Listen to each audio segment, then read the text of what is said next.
19তম স্বাধীনতা দিবস 1947 সালের 15ই আগস্ট তারিখে আমাদের দেশ ব্রিটিশের শাসন শোষণ থেকে আজাদী লাভ করে। সেই দিন থেকে আজ অবধি প্রায় 79 বছর অতিক্রম করেছে। আজকের এই 79তম স্বাধীনতা দিবস উদযাপন উপলক্ষে আমাদের বিদ্যালয়ের এই অনুষ্ঠানে স্বাধীনতা দিবসের তাৎপর্য এবং মহত্ব নিয়ে বক্তব্য উপস্থাপন করার জন্য আমি আমাদের বিদ্যালয়ের বিজ্ঞান বিভাগের শিক্ষক জনাব আব্দুল শুকুর সাহেবকে অনুরোধ করছি।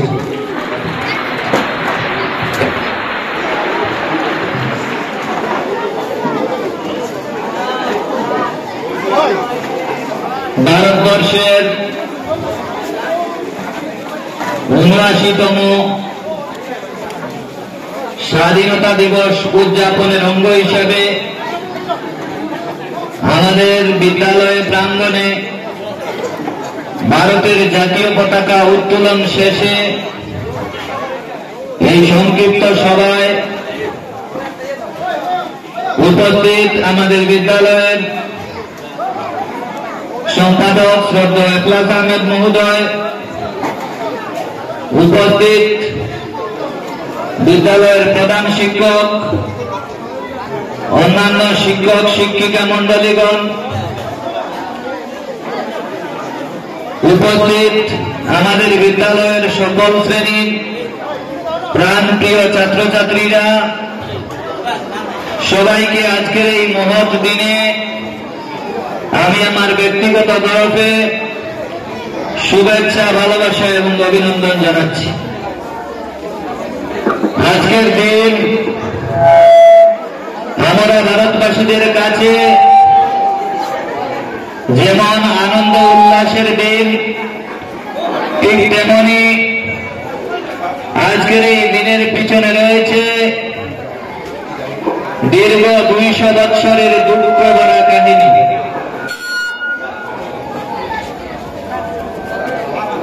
আমাদের ভারতবর্ষ দীর্ঘ 200 বছরের ব্রিটিশ শাসন থেকে আজকের এই দিন 1947 সালের 15ই আগস্ট ব্রিটিশ শাসন থেকে মুক্তি লাভ করে।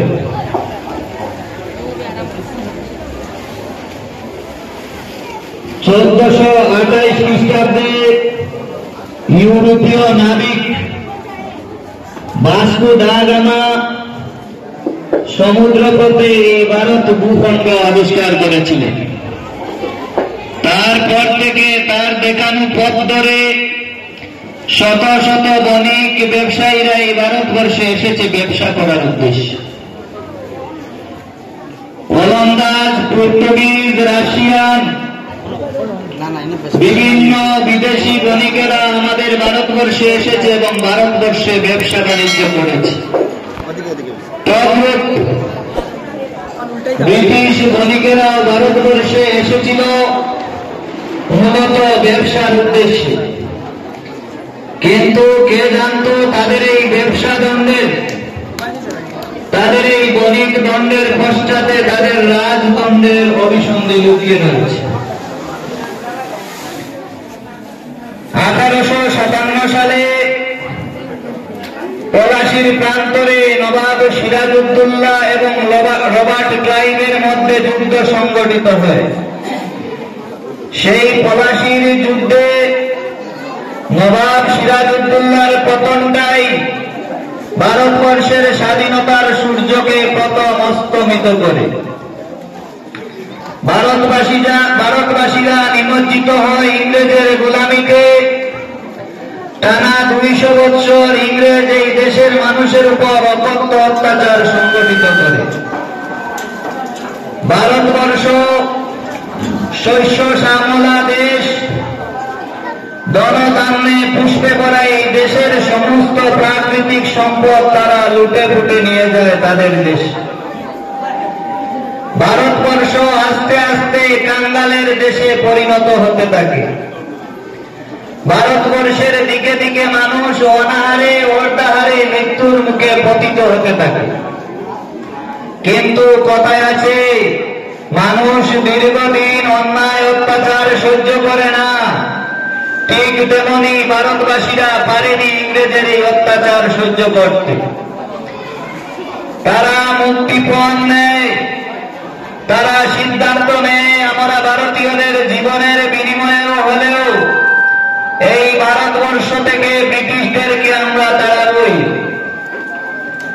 এই ভারতবর্ষে আবার আমরা স্বাধীনতার সূর্য উদিত করবই। সেই অভিপ্রায় থেকে লক্ষ লক্ষ স্বাধীনতা সংগ্রামীরা, আমাদের বীর যোদ্ধারা ব্রিটিশের বিরুদ্ধে আন্দোলন গড়ে তোলেন। সেই আন্দোলন একদিন, এক মাস কিংবা এক বছরের আন্দোলন নয়, টানা 200 বছর ক্রমাগত ব্রিটিশের বিরুদ্ধে আমাদের ভারতীয় বীরদের লড়াই চলতে থাকে। কত রক্তপাত, কত সংঘর্ষ, কত যুদ্ধ ইতিহাসের পাতায় সব লিপিবদ্ধ আছে। কত ভারতীয় মা তার সন্তানকে হারিয়েছেন, কত ভারতীয় পত্নী তার স্বামীকে হারিয়েছেন, কত ভারতীয় বোন তার ভাইকে হারিয়েছেন, তার হিসাব আজকে নেওয়ার সময়। আমাদের ভারতবর্ষের বীর যোদ্ধারা তাদের প্রাণের চিন্তা না করে আত্মবলিদানের মাধ্যমে ব্রিটিশদেরকে ভারত থেকে তাড়াতে বাধ্য করেছিলেন। আর এই তাড়ানোর পিছনে যাদের সবচেয়ে বেশি হাত রয়েছে, যাদের থেকে এই ব্রিটিশের পতন শুরু হয়েছিল, তারা আর কেউ নয়, তারা বাঙালি। ভারতবর্ষের অন্যান্য জাতিদেরও ব্রিটিশ তাড়ানোতে অবদান থাকলেও এই ব্রিটিশ তাড়ানোর যাত্রা শুরু হয়েছিল বাঙালিদের হাত থেকেই। শহীদ ক্ষুদিরাম বসু থেকে শুরু করে সকল মাস্টারদা সূর্য সেন, বিনয় বাদল দীনেশ, নেতাজি সুভাষ চন্দ্রের মতো বাঙালি বীর যারা ইংরেজদের বুকে কাঁপন ধরিয়ে দিয়েছিল, সেই সুপ্ত কিশোর ক্ষুদিরাম বসু হাসতে হাসতে মাসির কাষ্টে তুলেছিলেন এই দেশের স্বাধীনতার জন্য। আমাদের প্রিয় নেতা নেতাজি সুভাষ চন্দ্র বসু এই ব্রিটিশদেরকে তাড়াবার জন্য পৃথিবীর বিভিন্ন দেশে গিয়েছেন, সেনাবাহিনী গড়ে তুলেছেন, আজাদ হিন্দ ফৌজ গঠন করেছেন, পৃথিবীর বড় বড় নেতাদের সাহায্য চেয়েছেন যে কিভাবে ভারতবর্ষ থেকে এই অপশক্তি ব্রিটিশকে নির্মূল করা যায়। শুধু বাঙালিরা নয়, সকল জাতি ধর্মের মানুষ এই স্বাধীনতা সংগ্রামে ঝাঁপিয়ে পড়েছিল। ভগৎ সিং, সুখদেব, রাজগুরু, তাদের কথা কে বলবে? ব্রিটিশদের বিরুদ্ধে ভগৎ সিংদের আন্দোলন এখনো ইতিহাসের পাতায় জল জল করছে। ভগৎ সিং, সুখদেব এবং রাজগুরুকে যখন ফাঁসি দেওয়া হয়েছিল, তাদের কাছে তৎকালীন সামাজিক মাধ্যম প্রশ্ন করেছিল, তোমাদের এই বলিদানের অর্থ কি? তোমরা অকাতরে নিজেদেরকে কাদের স্বার্থে বিলিয়ে দিয়েছ? ভগৎ সিং, সুখদেব, রাজগুরুরা সেদিন উত্তর দিয়েছিলেন, আমরা এমন একটি ভারতবর্ষ চাই যে ভারতবর্ষে মানুষ অনাহারে থাকবে না। আমরা এমন একটি ভারতবর্ষ চাই যে ভারতবর্ষে মানুষ অশিক্ষিত থাকবে না। আমরা এমন একটি ভারতবর্ষ চাই যে ভারতবর্ষে মানুষ চিকিৎসার অভাবে মৃত্যুবরণ করবে না। ভগৎ সিং, সুখদেব, রাজগুরুদের স্বপ্ন ছিল আমাদের ভারতবর্ষ এমন একটি দেশ হবে যেই দেশে কোন প্রকার নিপীড়ন, অত্যাচার, অন্যায়, বিভাজন থাকবে না। কিন্তু তার পরিপ্রেক্ষিতে আজকে স্বাধীনতার ৭৯ বছর অতিক্রান্ত আমরা কি দেখছি?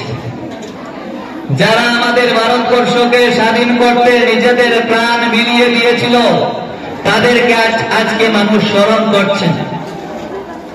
আজকে এই স্বাধীনতার ৭৯ বছর পর ভারতবর্ষের স্বাধীনতার যে বিরোধী শক্তিগুলি সেই সময় ছিল, সেই শক্তিগুলি পুনরায় মাথা ঝাড়া দিয়ে উঠেছে। তারা কি চায়? এই বিরোধী শক্তি চায় যারা স্বাধীনতার সময়ও ভারতের বিরোধিতা করেছিল, ভারতের ঐক্যের বিরোধিতা করেছিল, আজকের দিনে তারা আবার চায় ভারতবর্ষে বিভাজন হোক। সেই অপশক্তি ভারতবর্ষের জাতিতে জাতিতে বিদ্বেষ তৈরি করতে চায়, মানুষের মধ্যে হিংসা ছড়িয়ে দিতে চায়, আমাদেরকে ভুলিয়ে দিতে চায় আমাদের পূর্বপুরুষদের কথা, নেতাজির কথা, গান্ধীজির কথা, ভগৎ সিংহের কথা আমাদের মন থেকে তারা সরিয়ে দিতে চায়। সেজন্য তারা খুব সুকৌশলে এমন কিছু মানুষের নাম আমাদের সামনে উপস্থাপন করছে এবং আমাদেরকে বুঝাতে চেষ্টা করছে যে এরাই ভারতবর্ষের প্রকৃত স্বাধীনতা সংগ্রামী। ভারতবর্ষের ইতিহাসকে তারা গুলাটে করে দিতে চাইছে। কিছু নাম তারা সামনে আনছে যে এরাই ছিল ভারতবর্ষের প্রকৃত স্বাধীনতা সংগ্রামী, কিন্তু বাস্তব চিত্র এমনটা নয়। যারা সেই সময় ভারতবর্ষের স্বাধীনতার বিরোধিতা করেছিল, যারা ভারতে থেকেও সেই সময় নিচে নিচে ইংরেজের সাথে হাত মিলিয়েছিল, সেই শক্তিগুলোর নাম আমরা এখন শুনতে পাই। যে সংগঠনগুলা প্রকাশ্যে সেই সময় 1947 সালের আগে ভারতের বিরোধিতা করেছিল, আজকে সেই সংগঠন সেই শক্তিগুলা মাথা ছাড়া দিয়ে উঠেছে। আমাদের ছাত্রছাত্রীরা বুঝতে হবে, আমাদের প্রত্যেক ছাত্রছাত্রীকে ইতিহাস জানতে হবে, আমাদের সঠিক পূর্বপুরুষ কারা, কারা আমাদের দেশের জন্য নিজেদের প্রাণ উৎসর্গ করেছেন, তাদেরকে প্রকৃতভাবে চিনতে হবে। তা না হলে বিপদ, তা না হলে প্রচুর বিপদ।